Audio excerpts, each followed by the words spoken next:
Black revolutionaries, distillery owners, Italian fashion retailers, and Motown Grammy winners all share their best stories never before told in any other media outlets on Detroit is Different. Visit DetroitisDifferent.com or download the Detroit is Different app on Apple's App Store or Google's Play Store.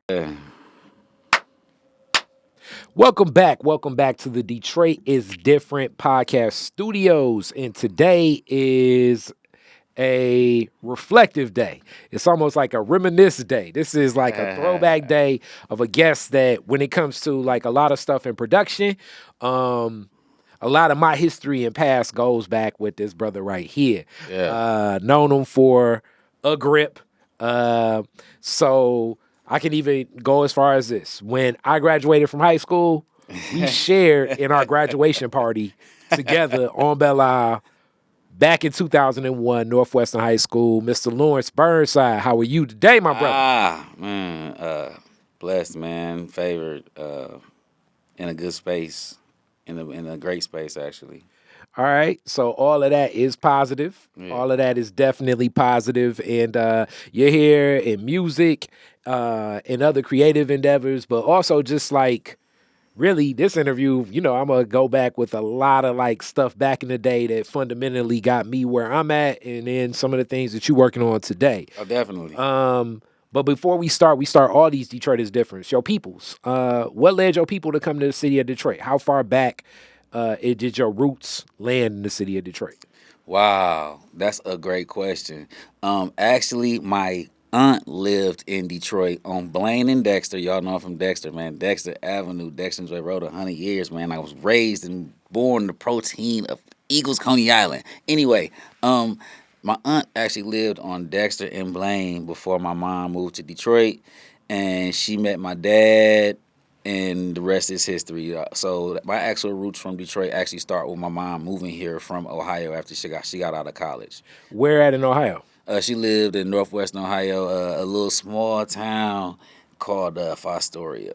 Okay, yeah. Interesting. See, I didn't even know as much as I know you. I didn't have no connection to this. And then when we think about a lot of people from Ohio and Detroit, it's usually people from like Northeast Ohio, like people. But Ohio's a huge state. Ohio, man, don't let the map deceive you. Ohio's a big Ohio state. is huge, man. You know, so we often think like, okay, like Ohio kind of stops like right there at Toledo, but in reality, it's something on the other side. It's vast. Like, for real, Ohio got plains and mountain range, like all that big ass square, man. So with that, your mom made her way here after college. Her sister was here already. My aunt Sandra was here. Okay, what led your aunt to come here? You know, I never asked her that, but 9 times out of 10, boy, you know what was going down in the city, boy. Detroit was always known as a good place for black people to go and spend their money and have a good time. It was flourishing for us, especially before the 80s and stuff.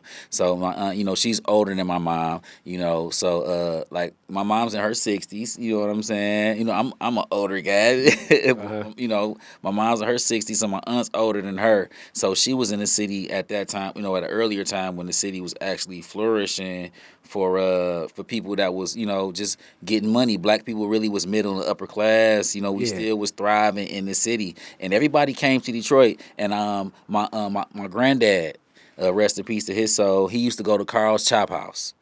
He used to go to Carl's. It was on Grand River. It was like right across, like across the street from where Motor City Casino is right now today. Right now, yes. And we used to always ride past. And my mom used to always tell me like, your granddad used to love the steaks up out of there. And even at that time, when I was a little kid, it was closed. So that's just goes to show how long anyway, you know, Carl's Chop House. So I just remember that. So it's my family and my blood has been in the city of Detroit for a very long time now. As far as my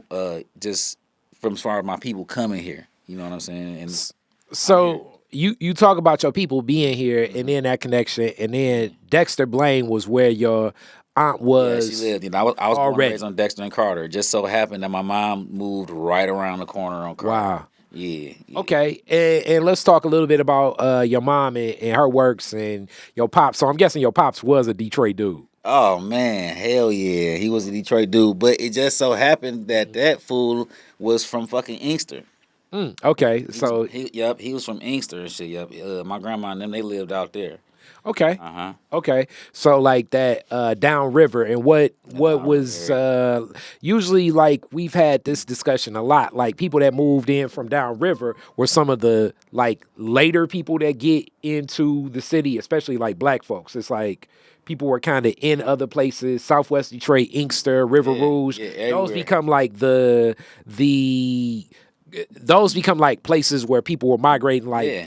after the 40s and 50s, more so like the 70s, like late 60s, 70s, 80s. A Wow. lot of the people were getting into that area of Detroit. Wow, that's crazy. That's You crazy. know, Because one thing for sure is I know I used to always go out there, and Inkster always was a suburb to me until like now the last 10, 15 years. Now Inkster is like going on the fucking east side. Like it's wild. The Inkster, Romulus, they fooling out there. I mean, It's a full extension of Detroit now. I For mean, real. but when you talk about that, we got to think about when we were younger. Yeah. Inkster, River Rouge, some of those places still had the vestiges of industry still Oh, being definitely, present. definitely. So when you remove Chrysler was big out industry, there. yeah, when you remove industry, the same impacts that happened to our communities in the 90s, when I'm assuming a lot of people that were there were looking for that same type of Oh man. employment Yes, opportunity, absolutely. had more employment opportunity, which has an impact on the quality of life, the standard, Absolutely. and what people were doing. Oh, they were living good out there. Yeah, Yeah, yeah. hell yeah, they was living good out there, man. We was living good, man.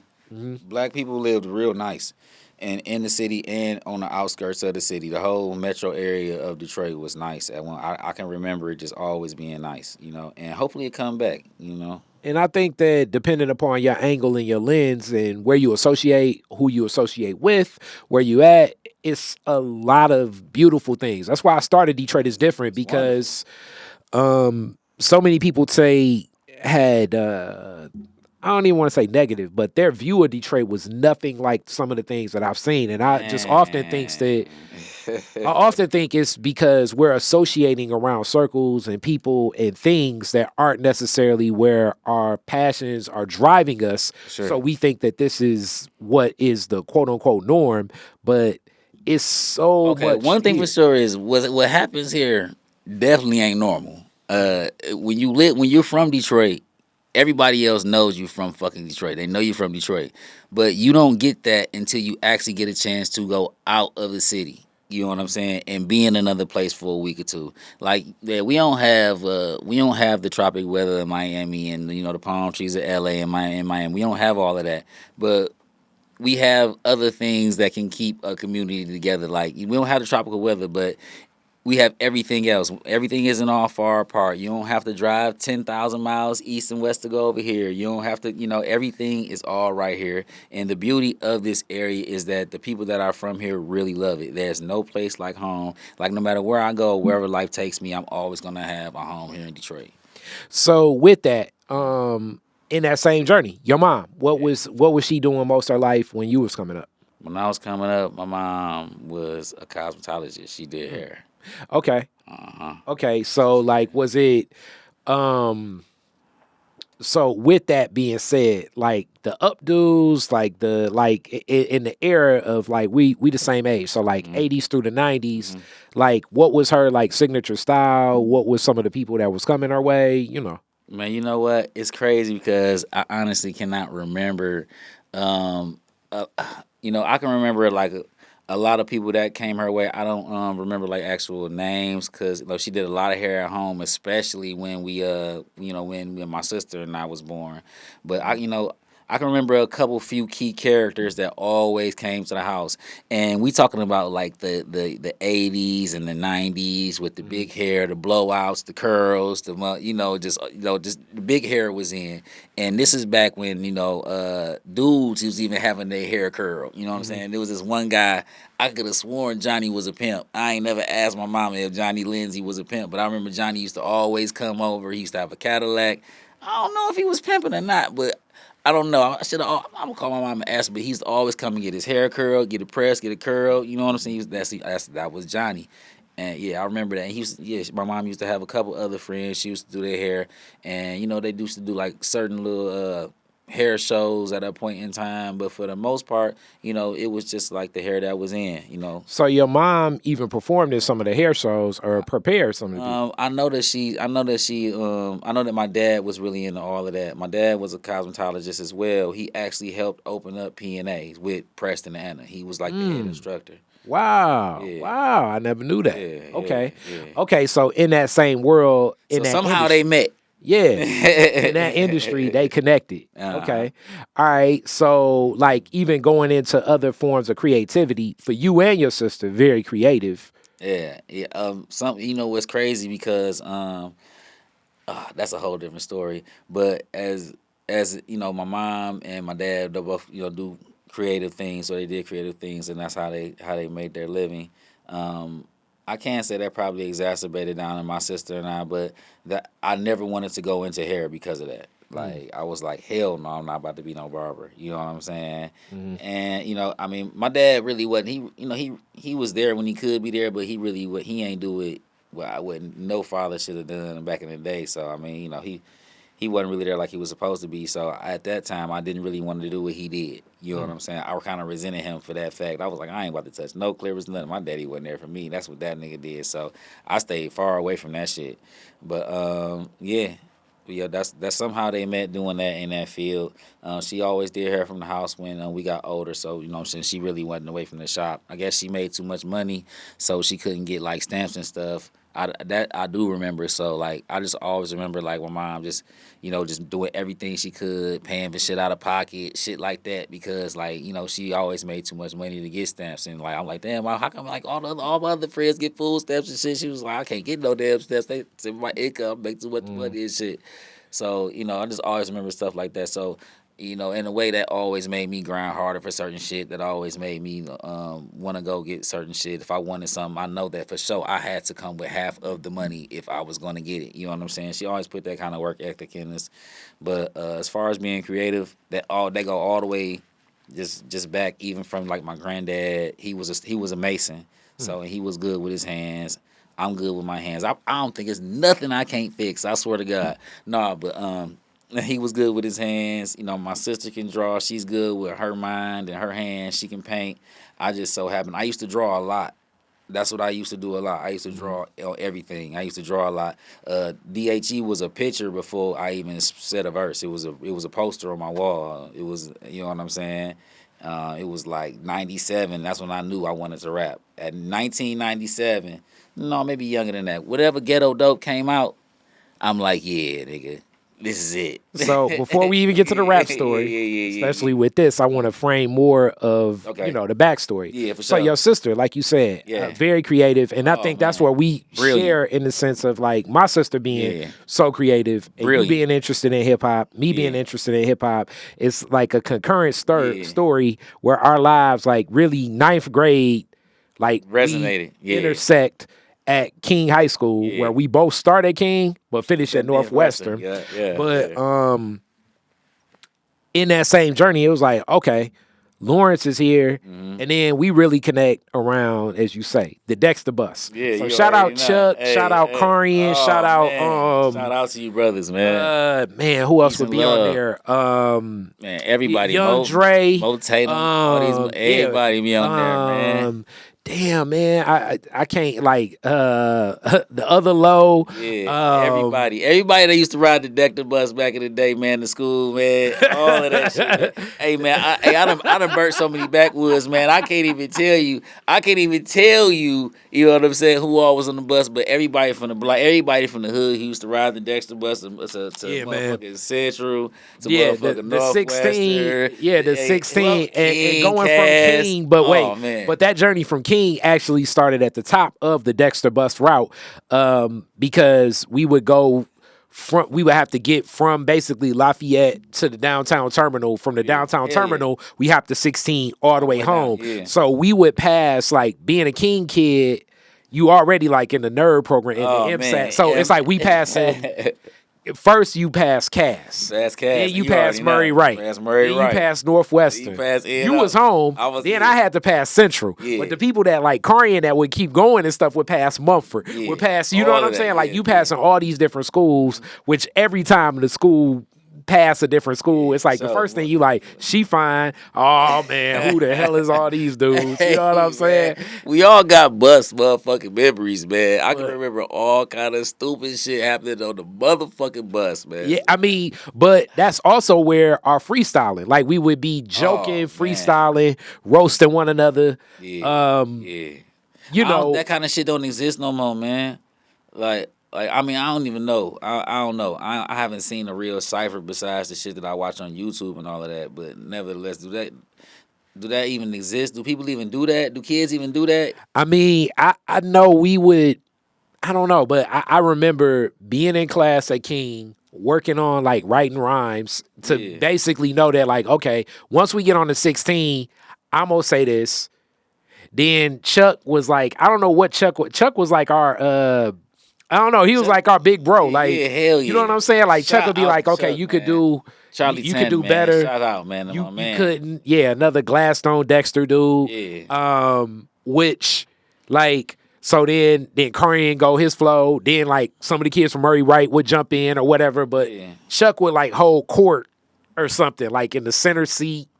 You know what I'm saying? Like I know when He now was you like, gonna make me he's like the interview. mediator almost. You know what I'm saying? Yeah, and it's like he knew all the people from the other schools too. Where it's like, yo, what the Man, Chuck was in dog. He was if Facebook was out back in the day, bro, like dog. Chuck was dog. He was incredibly popular, bro, and he always had all the motherfucking swag. Like he was always up on what the fuck That was our coming guy. out. Yeah, man. Shouts out to Charlie. Yeah, Penn, man. yeah, shout My out Chuck. motherfucking guy, man. So with that same zone and energy, bro, Yeah. like we're getting more into, like you mentioned, ghetto dope. So that's when we're starting high school. So it's a lot of ciphers, like going on. Why did you choose King? At that time, oh man, you already know I wanted to go to King because my sister went to King. I ain't had like it was no, it was like at that time, like for real, because all I knew was that my sister was academically astute. Yep. And I'm happy for that because I had something to strive for. Like I had something to look up to because she was getting first gold, second gold, first gold, and goddamn science fair projects, and just I wanted to be accepted as smart as well. You know what I'm saying? So this relationship, always looking up to a big sister, was always like in balance. Yeah, it was always, bro. And because like she was always better than me for so long at everything. Shouts out to all the brothers that got a big sister, man. We fucking hate y'all for a long time, man. Like, God damn it. I mean, and my sister was like your sister on point, because really what he's saying is like we would be in trouble like 90% of the time, and it like kind of like the Kanan. I couldn't get right. Kanan TV show. Yeah. We was like the one brother that's like always in chaos, and then the other brother can't get right. The little brother can't get right. Can't get right at all. Thank you, Chloe, for just giving me something to strive for real. Like, because she was always doing something like. But don't get me wrong. Like, she always had. We was yin and yang, man. Like, I'm listening to hip hop. She's listening to alternative music. Yeah, she was big in rock and roll. She even threw me on like, hey, check this out. And it's like, okay, this is dope. You know what I'm saying? Yeah. This is dope. It was like, listen to this, Unplugged Matchbox 20. It's like, okay. Yeah, man, Matchbox 20 is phenomenal. I still listen to Yourself or Someone Like You. That fucking album's phenomenal, man. Alanis Morissette, Green Day, Soundgarden, Bush. You know what I'm saying? It was No Doubt. It was Chloe that was Garbage. Yeah. Like all of that was just it's like we was listening to classic fucking music, and then I got to mix that with the Tupac and the Big and the Wu-Tang Clan and everything else. So all of that, and like all of that, and of course the Ron Isley and my mom listened to jazz. She wasn't even listening really into vocal music. She had a lot of of course Michael Jackson. She actually had the Real Thriller album, but she was really into like just of course singing Anita Baker, but most of her shit was like jazz, jazz. And Fleetwood Mac for sure. My mom and Ohio Players. And your mom, well, that makes sense. But your mom also like as like was creative in other ways, like in the kitchen. Like I remember, here we go. Here goes a story, classic. Shout out Skylar Now, on hold this on, too. just for a fact, this is something I do not remember. Okay. I remember Skylar one time said, you know, Lawrence mom make pizza from scratch. I was like, what? I was like, yo, I'm way cooler with I'm way cooler with Lawrence mama than you. I'm coming over. Hey man, we was blessed, man, back in the day to have parents that actually cooked, man. My mama actually had a needle for rolling and kneading dough and shit and all of that. Yeah. So like, she told me a lot about how to cook and measurements, and of course I took that shit to the street, to the scale and shit. But she told me, how to cook. You know what I'm saying?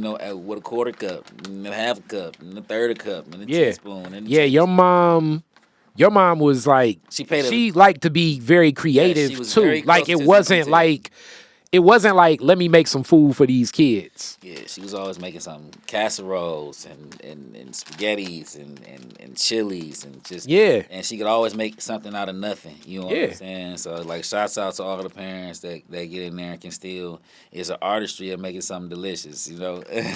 So which naturally brings, as you've mentioned many a times, that you just pulled out buds and all of that stuff. So and you mentioned in the streets, we get into the rapping. I already know my audience. Like I say, most of my audience is probably like black folks with degrees that look at street shit like this is goddamn nonsense. Yeah, but your connection to marijuana, man, because I remember even like sometimes we pick you up heading to sometimes we would pick up Lawrence. We would see him waiting on the bus stop because I would get a ride to school. And I'd be like, there go Lawrence. And Lawrence be smelling like a whole gang of marijuana. My mom be like, is Lawrence high? I'm like, I don't know.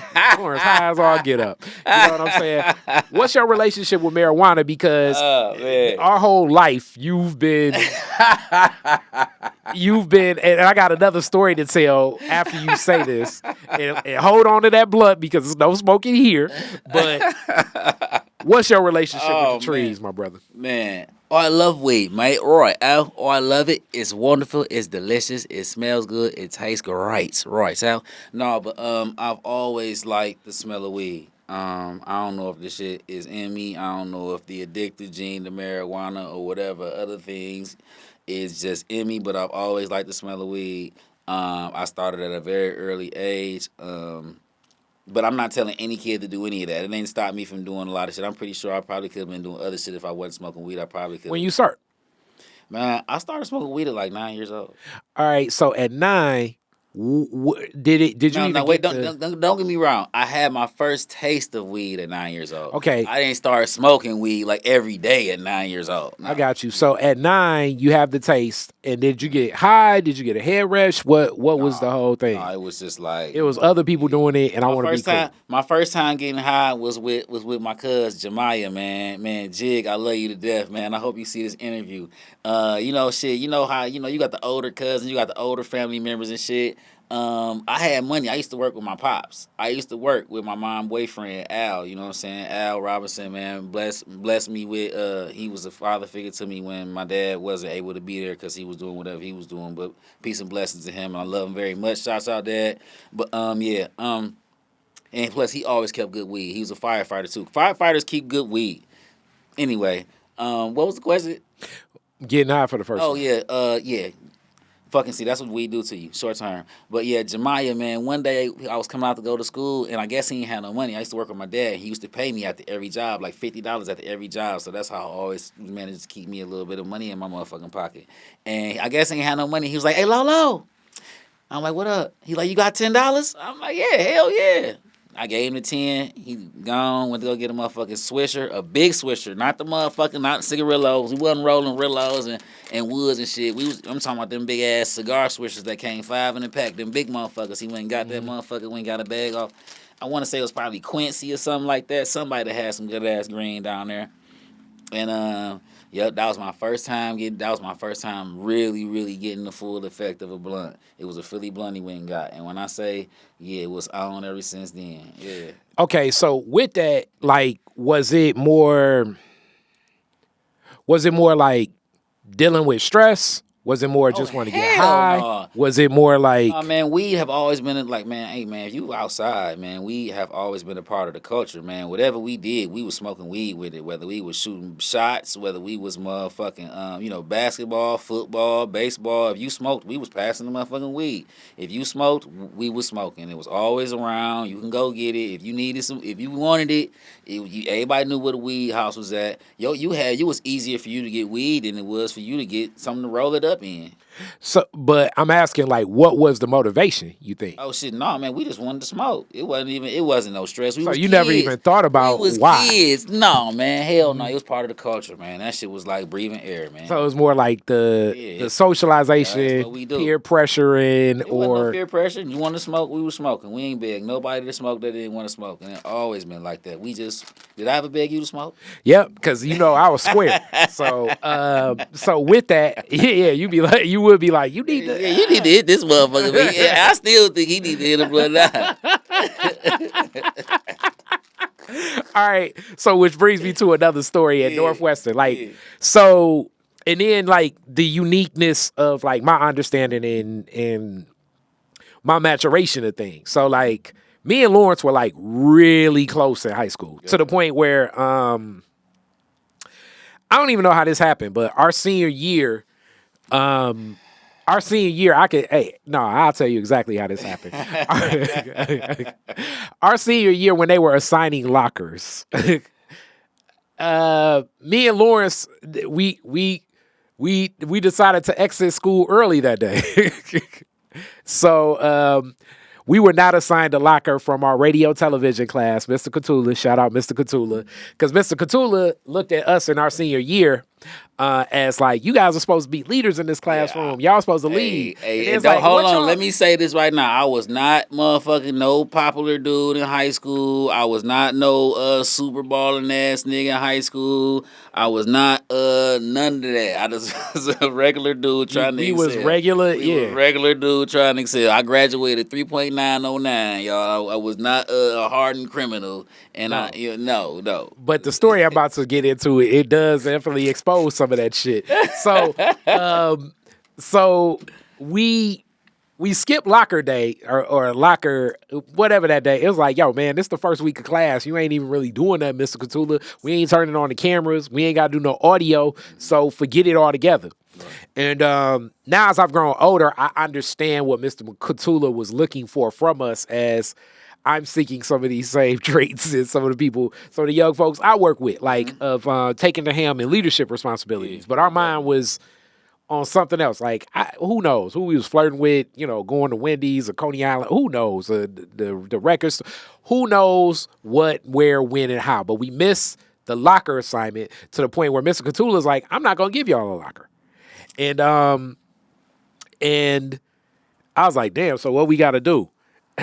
Like, one of our homies, almost like a brother to you, Walt, was like, well, I got a locker. Easy. I love you, brother. I got a locker that y'all can have my locker.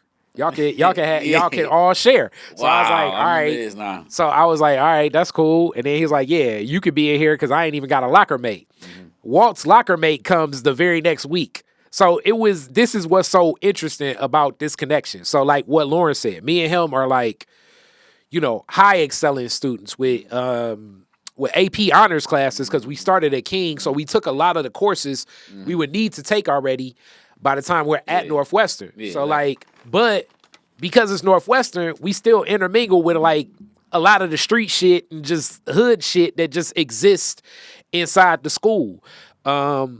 And also inside that school comes other things of like one of his favorite recreational substances he brings in. So one day I remember I'm at the locker. It's me, the kid that shared a locker with Walt, and everybody coming up to me like it's right before our English class, and they're like, "You heard about what happened to Lawrence? You heard about what happened to Lawrence?" And I was like, nah, but I assume. I'm like, I don't know. Like, what you mean? You heard what happened to Lawrence? Yeah. You heard what happened to Lawrence? And I was like, nah, I don't know. Yeah. And then vice principal, Mrs. Pickett pulled me to the side and said, your friend got arrested today. I was like, what? Yeah. And I want to say you had like a zip on you. Yeah, I had an ounce. And That was, and back in the day, that was like a stupid amount for a kid to have or whatever. But so, but we assumed everything would be straight because, as odd as Northwestern is, like it's a school that is responding to a lot of the street shit that goes on around a lot of in neighborhood that trauma. neighborhood. Yeah, for So like, so the like almost like 2 days before that happened, we were thinking, okay, Gang Squad not gonna be up here for a while because they just did a drug sweep, meaning that Northwestern would have active drug sweeps. Drug sweeps. They used to come where like people used to be throwing stuff out the window all day, and people from Dexter, because I'm hanging around, would be like, oh shit. Then they'd be hiding in the bushes to grab whatever would be there. Like as people were throwing out a lot of weed. Sometimes sometimes it would be cocaine. Like it was some shit that like we're still kids being kids, but it's some real adult shit kind of going on. It was in and like, around now that us. I'm grown, just looking at it, like a lot of the people's lives, like it was some real adult shit. Going on in a lot of these people's homes, man. Like, damn, you know what I'm saying? Just like, especially like some of the older guys, some of the seniors and stuff. That was just like, they brothers was what they was doing, and they had Coogee and Gucci, and loafers, you know what I'm saying? It was real. Like, real, so man. like, so in this, we was thinking, okay, Lawrence is smart. He ain't stupid. But then he gets arrested to the point where they like, okay, we gonna expel him. He gotta write a letter to like get back. I was like, yo, can I write a letter? Me, my mom write a letter. We get like a letter writing campaign to get you to the point of graduation. And this is happening the second half of our senior year running concurrent.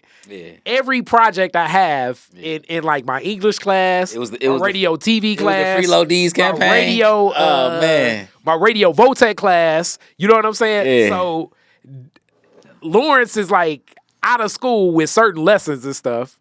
I'm still like so connected where like a couple days, like, out the week, I'm like, he just at the crib chilling. So I'll pull up on him and stuff. But this happens our senior year. Do you remember this? Boy, yeah, I remember it, man. I remember it like it was yesterday, actually. I was coming in. I had my nice little polo coat and my Eddie Bauer book bag and my motherfucking Rockport motherfucking boots and my Blue Guess motherfucking jeans. That's right, Guess motherfucking jeans. And you already know, at that time, you had to come through the motherfucking in Northwestern. When you walked in, you had to come through metal detectors. And when Gang Squad was present, they would do sometimes extra. But no, let me tell you, this is how it happened. My nigga, I'm going through the metal detector, and the person behind me kicked the metal detector, and it made it go off. Dog, I didn't have no metal, nothing. My keys and stuff was already out. And then they found the weed in my. That's how they found it.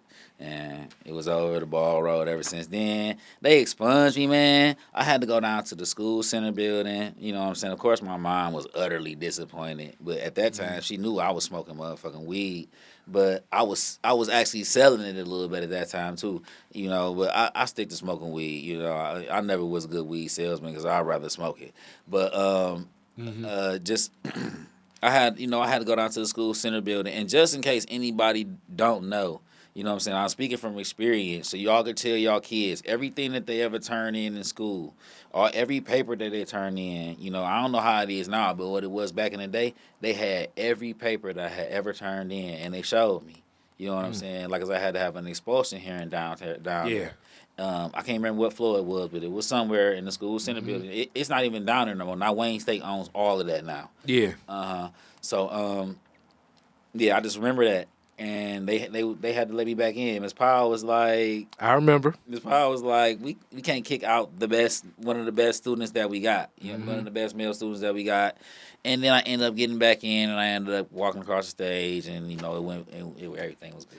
But I remember the Free LoDeez campaign. Yeah, it was the Free LoDeez campaign. It was like, let's get him back. Yeah. It felt a little bit good because the locker, I don't know how the hell we was fitting all them winter coats in that one goddamn locker. It was...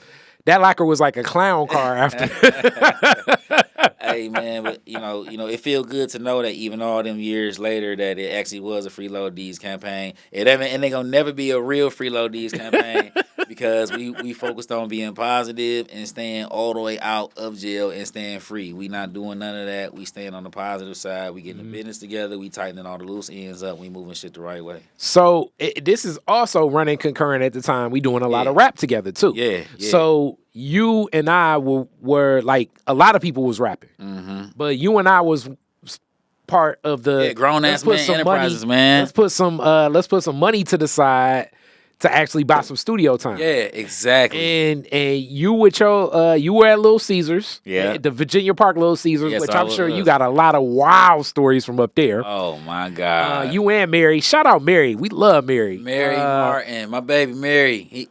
We love Mary, but you were there. I was at Comerica Park. Yeah. That first year of Comerica Park. So we like taking our check money and putting this in the studio time. Yeah, and that was back when you had to make beats on MPCs and shit was recorded on ADAT and shit. Yep. And it was, you had to actually pay for studio time. Yeah. And if you really wanted that shit, you had to really go pay for it. Like man, we are blessed by technology now, for real. Like every artist that wants to record or do anything, like man, we are so blessed by technology. It's motherfuckers recording shit on their iPhones and shit now. So like if a lot of these artists really had to do what we had to do, it wouldn't even be and in a way, I'm kind of mad it's so easy, but I'm happy because the game is so saturated now. A lot of people wouldn't even be making music if we had to do what we had to do back in the day. So let me ask this. Like at that time, we're starting, we're going. What's your take on it? I mean, I'm there because I'm with you, but what was your take on it when we was like getting going and getting active with all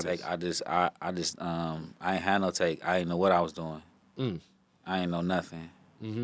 All I knew was how to count bars and the measures of music. I knew I had played a song flute in elementary school. I knew that I could rap because I was smart enough to put words together. I understood similes, metaphors, antonyms, synonyms, and entendres and shit like that. But, and I knew I liked writing. You know what I'm saying? But I always was an artist. I always drew everything. But no, I didn't know shit. All I know is that you was dope. You know what I'm saying? And what you used to do, Lauren was dope. Lauren Braxton was extra fire. Like that motherfucker was fire. I don't know why he stopped spitting. Yeah. Or you know what I'm saying? And there was a lot. B was nice. It was a lot of cats that was way nicer than me. You know what I'm saying? But I got y'all last night. Yeah. But it was a lot of cats that was way nicer. But I mean, and then Mario will be around. Chuck will be around. Mario Tatum. Oh man, all these guys, Curtis, all these guys was fucking Curtis phenomenal. All these guys have always been phenomenal. You know what I'm saying? Yeah. And that was like we were paying at first. Then we did some recording with shout out Flatline. Oh man, Flatline's always been great. Mr. Green, Brandon Green, and the work he doing with it's weird like seeing all the stuff he doing with Sada Baby and all the other artists that he working with now, because it's like he been staying active in that space for a long time. Always. So like we're getting into this flow of music, and as we get into the flow of music, it's also like other parts of media too, because radio, TV. So tell me a little bit about that impact, because when people say like, man, you've been doing this for a while, but like we really, some of the stuff I learned about like reading copy and things like that, all of that comes would Cthulhu. Come back from high school and Mr. Cthulhu. Everything that I know about radio, TV, and even half-page format, how to write scripts, how to set stuff up, all of that came from Mr. Cthulhu. As far as like measuring my shots up, getting stuff in frame, how to have margining, you know what I'm saying? Just all of that. White balance, because you were Lawrence was the he was the anchor on our morning news show, and I did the weather. It's like Lawrence, you was the lead anchor after a while too. It was you and Raven. That was crazy. I don't know if you remember that. I remember Raven. Yeah, shouts out to Raven. Other stories about Raven. I remember that one time where shout out to Raven. But no, it ain't nothing crazy. It's just Raven was fly. Raven had a cousin that was fly. And then it's like Lawrence was like, hey, let's all hang out. And then I remember Raven cousin called me alone. I was like, I'm about to go on shoot this move. So Lawrence was mad at me for about 2 weeks. Like, hey, we were supposed to. I was like, hey. Hey, man. Hey, all I can say is I hope the mission was accomplished, man. Hey, let it be known, kids. Lesson to kids. Hey, don't do your man's dirty if you're not about to accomplish the mission. Hilarious. You go do what you gotta Hilarious. So, but with Cult Mania News, we, Mr. Cthulhu, like I said, he saw me being more the producer. So I would be in the back, with Big Joe. Because that was like our 11th grade year. He wanted me to pick up a lot of stuff Big Joe had. And Big Joe knew all of that stuff. Everything. And street dude, but knew all of the radio TV stuff. It's almost like he came to school for radio television. I wonder what he doing now. I do too. Yeah. I really do. Crazy. And then you were like the talent. Like Raven was like the lead talent person, and you kind of took into that. Yeah. Well, that all all of that just warmed me up for being in front of the camera. You know what I'm saying?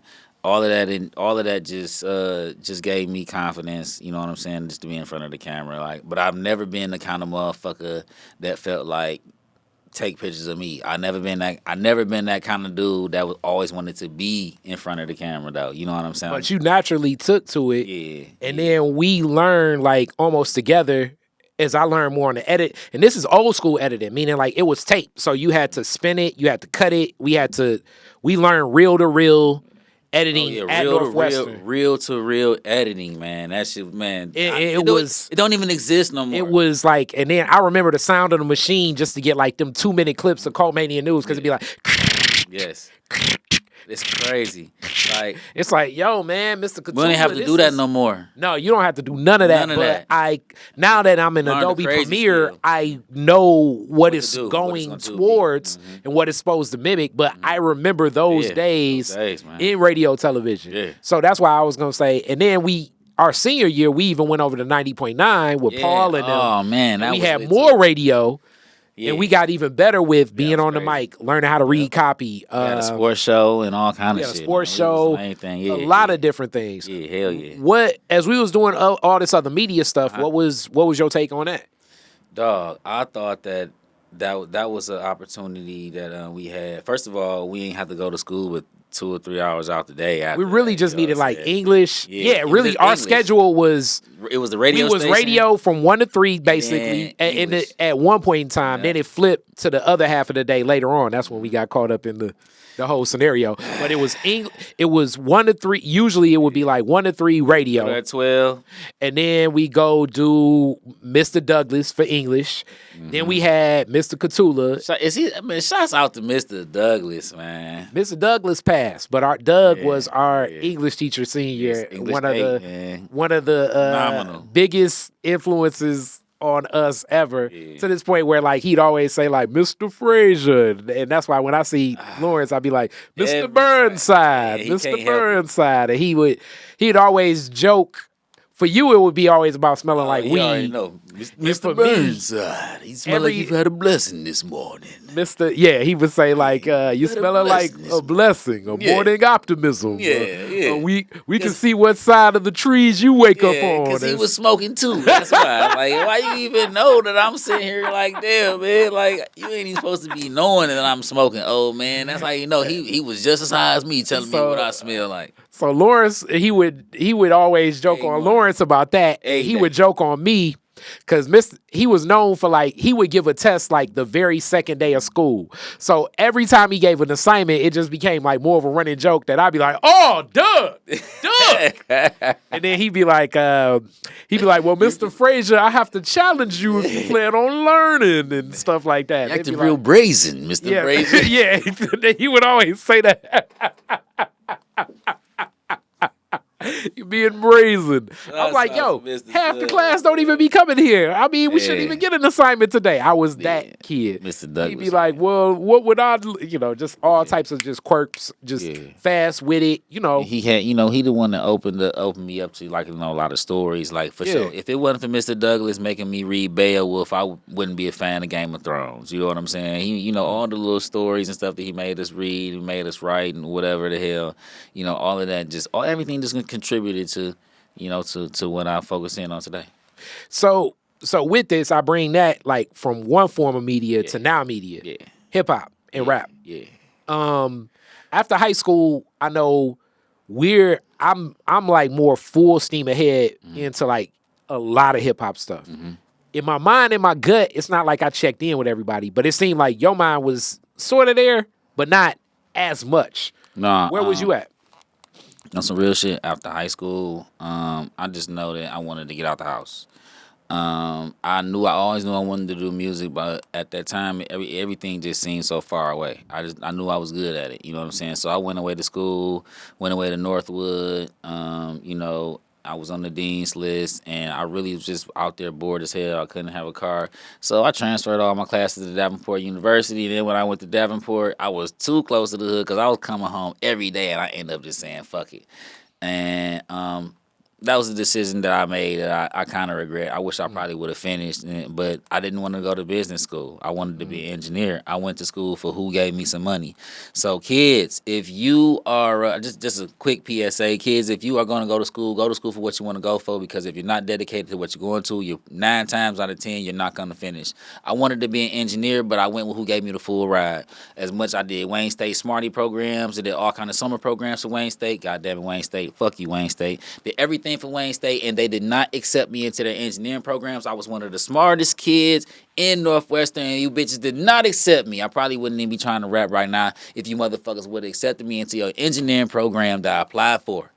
Yeah, so that's how that went. So I ended up going to who gave me some money to come to their school because I wanted to get away. Why? Hence my sister, she went away to school. You know what I'm saying? So I was still striving at academic excellence at the same time. And you know, so that's really why I wanted to go. I'm like, shit, man, my sister went away, so I'm gonna go away. I want to leave the house too. And you know, that's why it's important for you to live your own life. And you know, I wasn't smart enough to do that at that time. So at that point, Yeah. like I'm still in the mix, and then furthermore, you introduced me to more of your people, like more Dexter folks. Like I think Dre, like I got adopted into like that group of Dexter. Oh yeah, for sure, man. Carter Street, like Carter Street, Gladstone, Blaine, Pingree, Hazelwood, Taylor, all of that, man. If anybody know, everybody over there was like real, like. Yeah, everybody was real close. Really, man. on the east side, east side of Dexter. Not saying that we did not have problems with, like we built with the west side, but it's like you even just like a street away. Like shout out London, crazy ass. Oh, like man. London was like, this is why we be on this side of Dexter because of you, London. Because of you, London. Oh man, shouts out to him, man. I done seen him in a few movies doing his thing too, man. Yeah. Shouts We out love to London, Johnson, man. Love London. Honestly, man, some real shit, man. Like Inferno, you know, him and Jemiah, man, and Tyrese Woods, and like they was like my extended family because you know it was just me and my sister, but you know the VZs and you know what I'm saying. You know they took me in. He was my brother, man, and I still love him right now. And you know, I wish we could talk a lot more. And with it, like they're getting more, like Marshawn's getting more into it. Chuck is there. Oh yeah, and it was like, damn, Lawrence producer. Is the. I'm like, Lo is the reason I know all these people. Yeah. And Lo ain't even necessarily in the mix with it as much now. No, because they was always like, I don't know if they just ain't taking me serious or at that time, or maybe like as an artist, when you like they was always producers though. You know what I'm saying? So when you trying to get when you an artist, I guess you just gotta find yourself, and maybe this was doing other shit and working with other niggas that had more stuff going on at the time. But you know, a lot of times by them always, because Marshawn had the situation at a young age, like, he that's a whole different story, but he was telling me about stuff that motherfuckers is reading and watching about on YouTube before you could even access this kind of information. You know what I'm saying? So that's how, like, I already, had the inside scoop on a lot of the shit that really go on, in this industry, So you really got to choose if you really want to be in this shit or whatever you're trying to do, but, to be successful in it is a whole different story. Yeah. So in that path, from there, just basically your focus is less in hip hop, and then you get more into real what? Shit, bro. I didn't have it took me to get a job at a movie theater for me to really get serious with music. So let's talk about that. All right. What was it about the movie theater that you think sparked the other creativity? I ran into the right people that just fired me back up, just fired that creativity.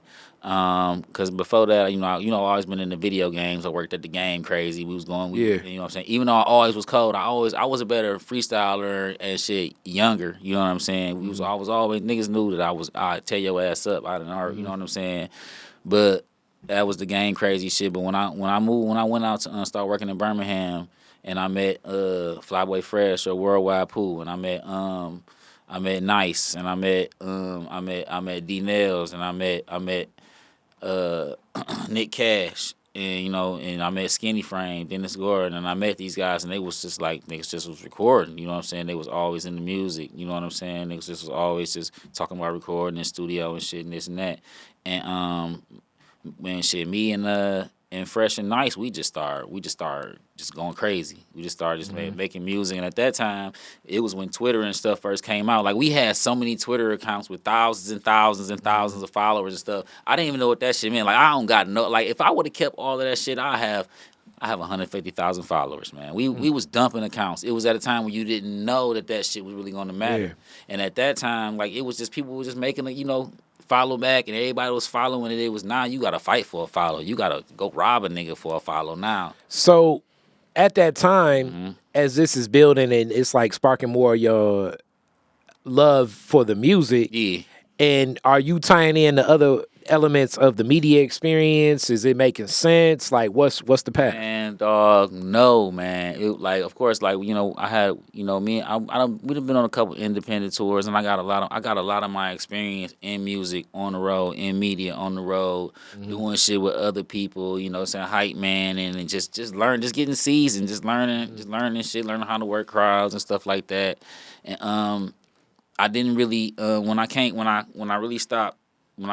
the money junkie and stuff, like, I'm saying, my guys, but when we stopped really making music together, Morilla and Twisted Reality and Twist and them they took me in. Zoo Gang, they really took me in, and we and that was just another working environment. That was a working environment, but still at this time, I always rapped, and I was like, yeah, I'm good at it, but I never took it serious, like, ride it out, this is what I'm about to do. And also, kids, you become a dad over this time. Oh yeah, yes. Life, you know what I'm saying? Life is lifing. You know what I'm saying? Yeah, for sure. I became a dad at 25. You know what I'm saying? My daughter's 15. You know what I'm saying? And right, I'm a father of 4. And that's the beautiful part of life. You know what I'm saying? You get to see them grow up. You get to see them, be just like you and do a lot of shit that you probably did that you shouldn't have did. You know what I'm saying? But a lot of my motivation, it wasn't even from my kids. Like, you know what I'm saying? Because, like, I always knew that as soon as I popped out another face up out of me, that I was going to be way better than my dad. Like, that was my only goal. Like, I didn't, like, for real, like my kids, if I ain't had them, I'd probably be living somewhere in Arizona in a solar house made of tires or something, bro. Because, for real, I was like, the only thing I want to do is just be a better dad than what I had. You know what I'm saying? And the music just was always like a hobby, but I never took it serious. Even though I was on tour with my dog and I'd have met and been in the club with a bunch of people and rubbed shoulders with people, I never really took it serious until, like, this latest run. So before this latest run, like, some of my iterations is like, you always be like, all right, and I'm actually gonna do something in music in 2024. But we crossed paths at one of my favorite shows. Actually, it was like one of the most fun shows that we did, where it was I was Snoop Dogg at the Crowfoot. It was at the Crowfoot in Pontiac. That was one of the loudest shows ever. They do like Halloween. They do like you spoof other artists. Yeah. But me and him did Dr. Dre and Snoop. And with a live band. And we shut it down. It was one of the wildest shows ever. And then that day, I swear, like, I had like the worst back spasm. Like, I was barely, like, almost like right when I got in there, it's like, you know what I'm saying?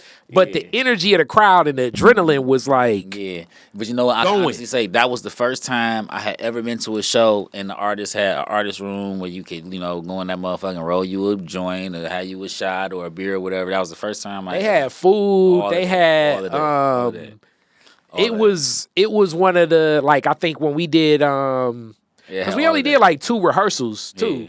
But by the time we did next episode, I Yeah, want to say it was like the crazy. whole Crowfoot was like Yeah. jumping up and down and everything. I was like, yo, this is crazy. Yeah, we had that shit going crazy, and it wasn't even our music, but it was still lit. People was on it. That was a good time. That was like almost like us passing, as they say, like passing in the night. Yeah. As I'm leaning more into this at Yeah. that point in time, and Yeah. you're grabbing more into the music thing. Yeah. What about this run is so different than the other runs? Shit. I'm dedicated to it because I had an accident.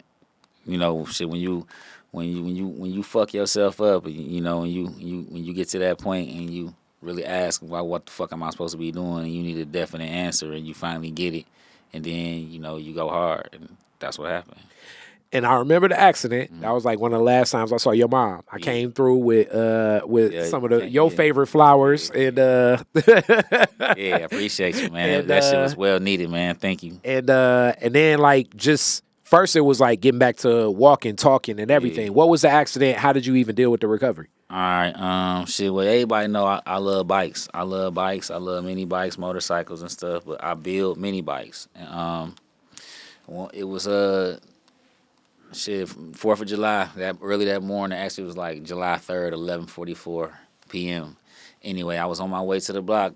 I was on my way to Gladstone and Dexter over there into the hood. I was about to pull up over bro crib. He was about to get high. I'm like, I was sober as a church mouse. We hit I just told my lady, like, yeah, I'm about to go to the hood, hopped on the bike, you know, and it was a nice one too. It'll go pretty fast and stuff, but I had to make a choice whether I was gonna hit a car head on or try to swerve and get out the way of a construction hole.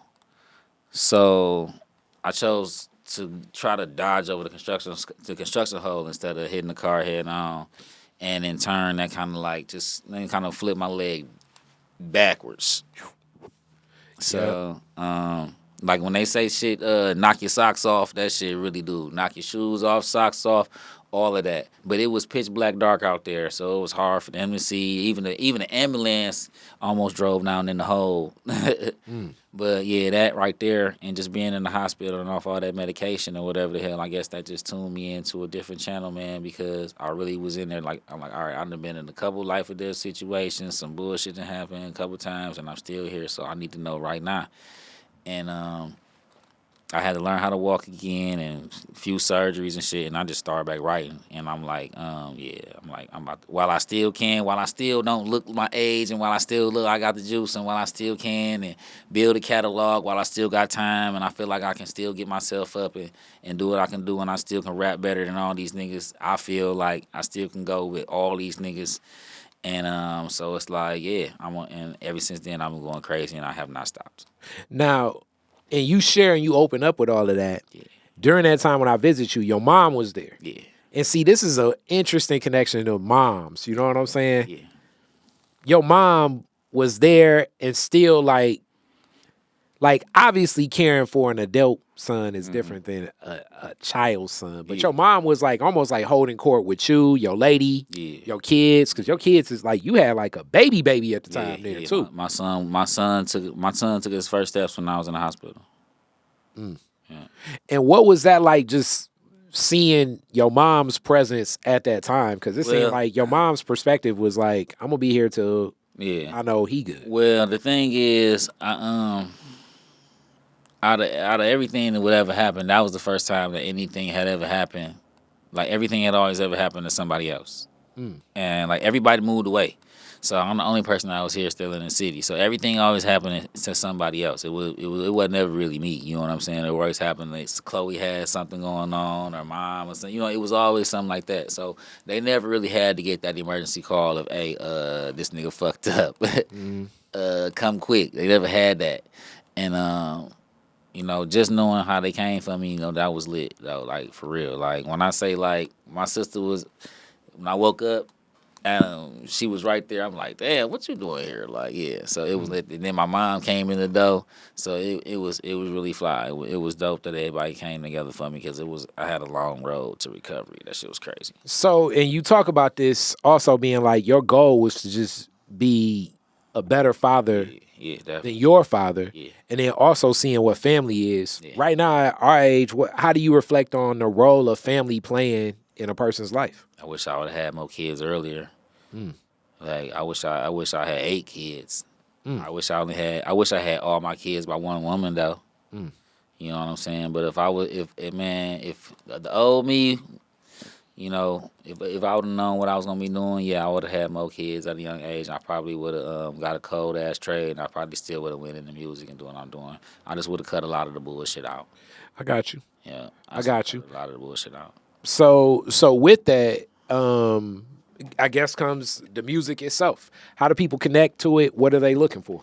Oh man, honestly, bro, I didn't, and that's the thing, man. That's the thing about music. I didn't give a fuck.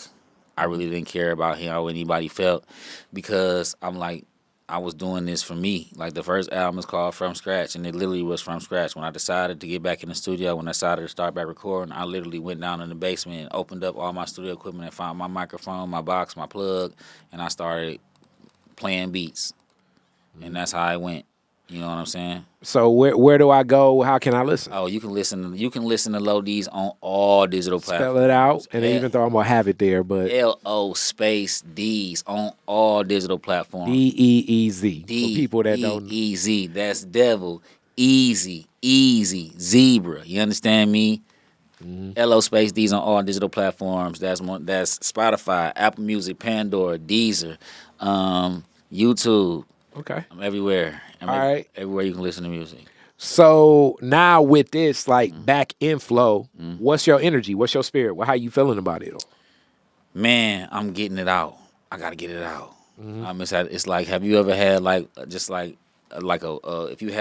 if you had a jar full of phrases and you had to pull a phrase out every day, like I just want to empty this. I just want to empty this jar. I'm getting everything out. I'm getting all my emotions out. I'm getting everything out. Because I feel like From Scratch is just like me, just like nigga, I'm still here, but it's aimed at guys. It's aimed at an older, mature crowd. The beats are more aimed at, and my newer album, which is Dope House Gone Mad, is aimed at younger people. It's aimed at the young people, that the 18 to 30. And so I'm just trying to just get everything together. And I got a lot of more stuff coming out. And the energy right now is just, I'm turned up. I'm excited. I'm just excited, giving people something that they never heard before coming out of Detroit. I don't sound like none of the other guys here, and shout out to all them dudes here. I love all their work, man. I think all these guys that do their thing here is phenomenal, but I don't sound like none of them, and I think that's the best part about what we doing. All right. So with that, we at the end. I got one last question, but before we go into any last questions, you know what I'm saying? It's been, like I say, y'all see, this my guy. You know what I'm saying? But I don't even know what now it's like my question for your question. Yeah. You got any question for me in reference to like throwback and all that MC stuff? Man, well, or a story you want to share or something like that. Man, all my, like, man, for real, like, you really blew the dust off my archives today, man, just with just hearing your impact of how or whatever happened, you know what I'm saying? Yeah. Like, cause like we ain't ever really sit back and talk about it. You know what I'm saying? So like, niggas don't do that kind of shit, ladies. We don't sit back and be like, hey bro, you remember what happened? No, we don't even. When the shit come up, it come up. You know what I'm saying? Yeah, it do.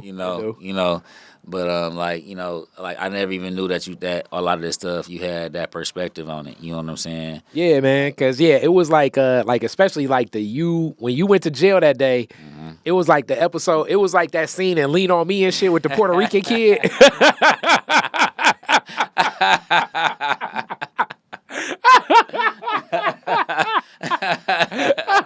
Hey man, and I'm like, yo, this is Northwestern. It's some wild shit going on here. Hey, man. He just got a zip. Like this is even my thinking. So like me, like in who I am, I'm like prized kid at Northwestern. Like I say, me, you, Tanisha.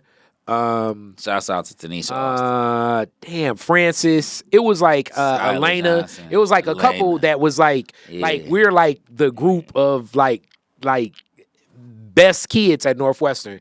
And I wouldn't say that. I just was.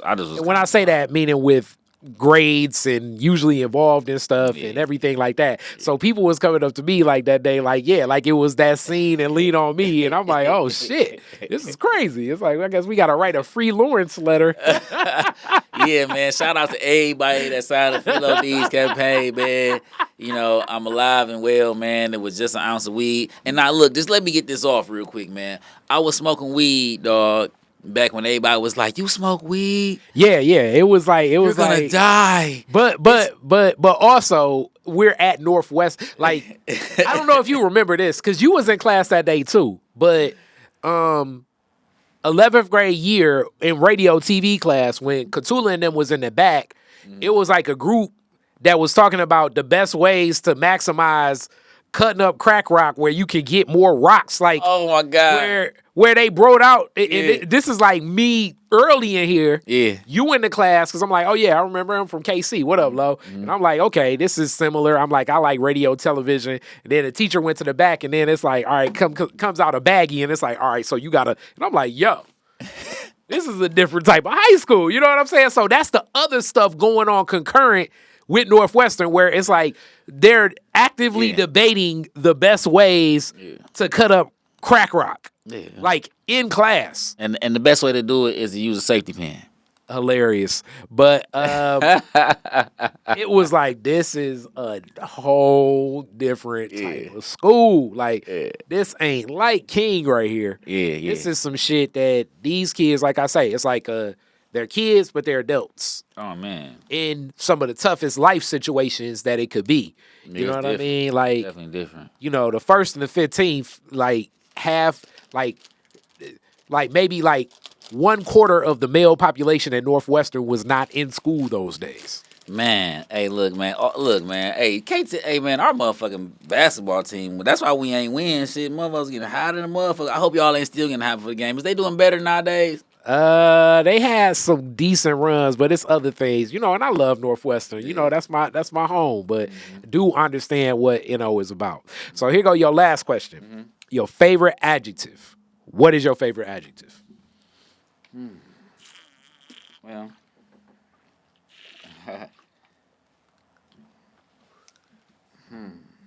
man, I'm a writer, so man,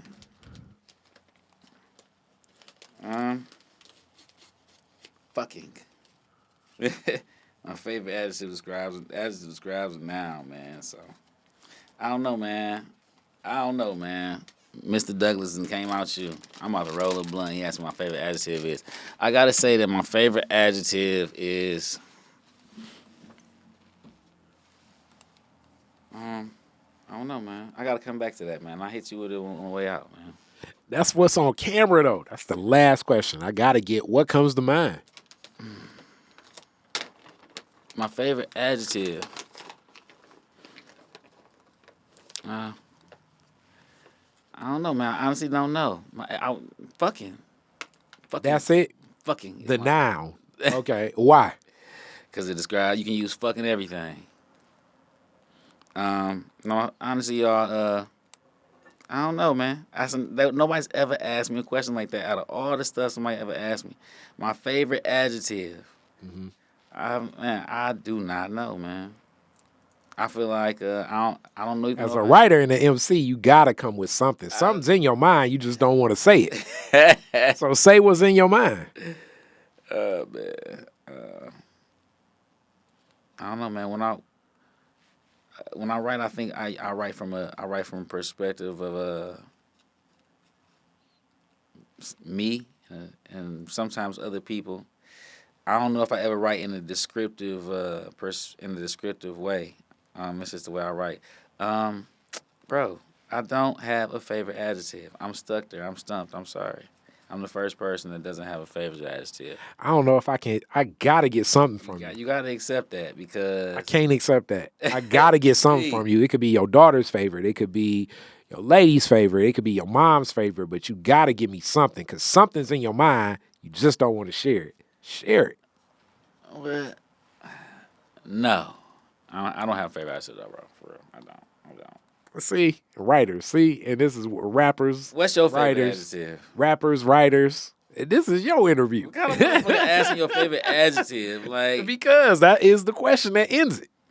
Well, as it ending, I'm gonna end it like this. I don't have a favorite adjective. I tell you what, I got a favorite noun, and it's fucking. Nah, I don't. The nouns matter a whole lot less, and I would think that that's more so a verb. But No, fucking. I assume that would be a verb. But here we go. Action. It shows action. You're right. But So- man, I don't know. My favorite. I don't have a favorite adjective though. I don't know because my favorite color is black. I love black everything. Even though I probably don't got. It look like I got on something black. Now I got on the black hat. My drawers black. So I don't know, man. All right, so we close like that. Real close like that. My favorite adjective for me. All right, peace. Hey, shout out to everybody that watched this motherfucking thing. Detroit is different. Always been doing dope content. Yes, sir. The We Can Fight podcast started on that. No, I don't have a favorite adjective, but I got a favorite strain, and I got a favorite album. It's called Dope House Gone Mad. It's out on all digital platforms. So me, myself, and Career the Brain, he came through.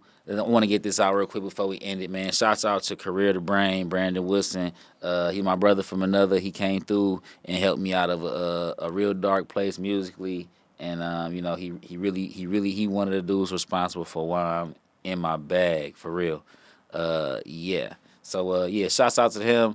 And yeah, Dope House Gone Mad on all digital platforms. Play that shit. You know it. Son Y. Play that. Number 8. Yeah. Peace. Detroit is Different is where you get information, artistry, history, music, and even comedy. Detroit is Different, a home for the culture of Detroit. Visit online at DetroitisDifferent.com today.